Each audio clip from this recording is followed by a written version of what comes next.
இன்னைக்கு லெசன்ல ரொம்ப காமனாக டெய்லி யூஸ் பண்ணுற வொக்காபுலரி பார்க்கலாம். மனித நேயம், ஹியூமனிட்டி, பாவம், சின், புண்ணியம்.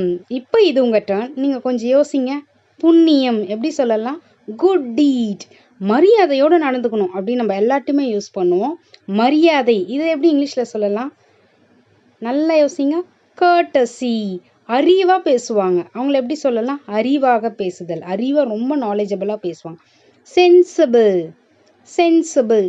அவங்க வந்தாலே அவங்கள பற்றி தப்பாக தான் பேசுவாங்க. தவறாக பேசுகிறவங்கள என்ன சொல்லலாம்? பேட் மவுத். எல்லாத்தையுமே உளறி கொட்டுறது, சீக்ரெட்டே இருக்காது, அவங்கள என்ன சொல்லுவோம்? உளறது. பிக் மவுத். ரொம்ப நன்றி உணர்வோடு இருப்பாங்க. கிராட்டிடியூட். இப்போ இது உங்கள் டர்ன். நன்றி மறக்கிறது, நன்றி கெட்டவர், இதெல்லாம் எப்படி இங்கிலீஷில் சொல்லலாம் அப்படின்றதுல எனக்கு காமெண்ட்டில் சொல்லுங்கள். இந்த மாதிரி நிறைய இன்ட்ரெஸ்டிங்கான வீடியோஸ்க்கு ஃபாலோ அண்ட் சப்ஸ்கிரைப் பண்ணிக்கோங்க. பிடிச்சிருந்தா லைக்